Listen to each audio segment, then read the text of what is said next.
masak sambal tempoyak ikan nila plus lalapannya sayur nih, enak banget. Ayo kita buat. Oke, ini adalah perbumbuan dan bahan-bahan yang aku gunakan ya guys. Kalian tinggal lihat aja di video.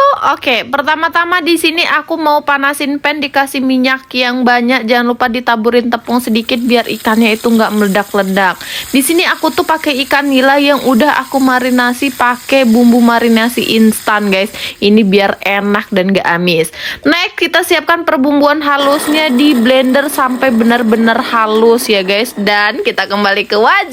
Ternyata ikannya udah manggil-manggil minta dibalik. Jangan lupa dibalik supaya matangnya itu sempurna dan rata ya. Kalau dirasa ikannya sudah matang dengan sempurna, tinggal kita angkat dan tiriskan terlebih dahulu supaya minyaknya itu turun. Dan next kita lanjut. Di sini aku punya wajan yang udah ada minyak panasnya. Tinggal kita cemplungkan semua bumbu halusnya, kita orak-arik sampai bumbunya itu nggak bau langu sama sekali. Dan kita masukin si primadonanya nih, itu tempoyaknya. Di sini aku pakai 2 sendok makan aja guys, dan tambahkan juga air secukupnya aja untuk mematangkannya. Kita orak-arik aja, tunggu sampai blebeb-blebeb, terus masukin si gula pasirnya dan garam. Karena tempoyak yang aku punya ini udah cukup lama dan sudah sangat asam, jadi masukin gulanya itu cukup banyak ya guys. Dan jangan lupa dites rasa. Kalau udah manis, udah ada pedasnya dikit, asinnya udah pas, itu udah mateng dan enak banget. Tinggal cemplungin ikannya nih. Di sini aku pakai 4 potong ikan nila aja guys. Jangan lupa dibaluri secara merata, pelan-pelan aja, jangan sampai ikannya itu putus malah rusak ya guys. Dan kalau sudah tercampur rata tinggal diangkat dan ini udah mateng.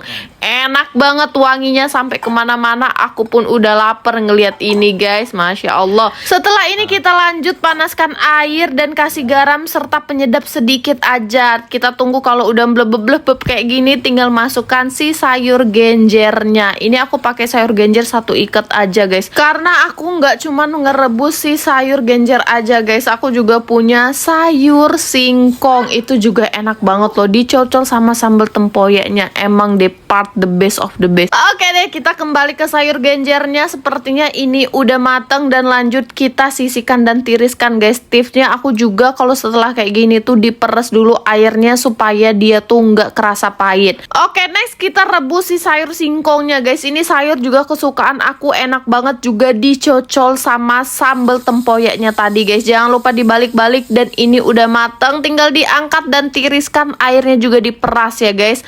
Yap, makanan kita udah selesai semua, tinggal makan pakai nasi putih hangat ini.